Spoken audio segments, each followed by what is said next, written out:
వర్షాకాలం వచ్చేసింది. సీజనల్ వ్యాధులు ఓ రేంజ్లో విజృంభిస్తున్నాయి. ఓవైపు డెంగూతో జనం ఇబ్బంది పడుతుంటే మరోవైపు నార్వాక్ వైరస్ నరకం చూపిస్తుంది. చిన్నారులు, వృద్ధులే టార్గెట్గా విజృంభిస్తుంది.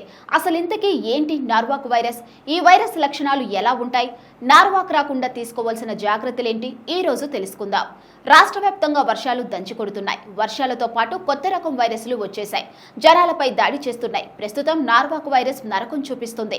నార్వాక్ బాధితులతో హైదరాబాద్ నీలోఫర్ హాస్పిటల్ నిండిపోయింది. రోజు రోజుకు బాధితుల సంఖ్య పెరుగుతూ ఉండటం ఆందోళన కలిగిస్తుంది. నగరంలో నార్వాక్ వైరస్ బెంబేలెత్తేస్తుంది. సాధారణంగా వానాకాలంలో వ్యాప్తి చెందే ఈ వైరస్ చిన్నపిల్లలు, వృద్ధులే టార్గెట్గా విజృంభిస్తుంది. దీంతో వందలాది మంది చిన్నారులు, వృద్ధులు ఆసుపత్రుల బాట పడుతున్నారు.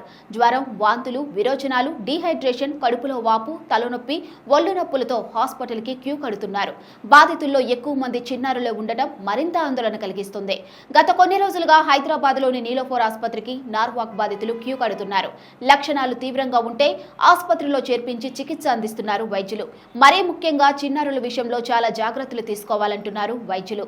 పరిసరాలు, వ్యక్తిగత పరిశుభ్రత లేకపోవడం, కలుషిత ఆహారం, కలుషిత నీళ్లు తీసుకోవడం వల్ల ఈ వైరస్ ప్రబలుతుందంటున్నారు వైద్యులు. తీవ్రమైన డీహైడ్రేషన్, నిస్సత్తువ, ఏం తినలేని పరిస్థితి ఉంటే మాత్రమే ఆసుపత్రిలో చేర్పించి చికిత్స అందించాలని చెబుతున్నారు. వైరస్ బారిన పడిన 12 నుంచి 48 గంటల్లోపు లక్షణాలు బయటపడతాయంటున్నారు. ఈ వైరస్ ఒకరి నుంచి మరొకరికి సోకుతుంది కాబట్టి ఈ వానాకాలంలో చాలా జాగ్రత్తగా ఉండాలని హెచ్చరిస్తున్నారు.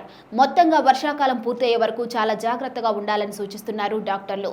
ఇక చిన్నపిల్లల విషయంలో జాగ్రత్త పడుకుంటే తీవ్ర ఇబ్బందులు ఎదుర్కోవాల్సి ఉంటుందని హెచ్చరిస్తున్నారు.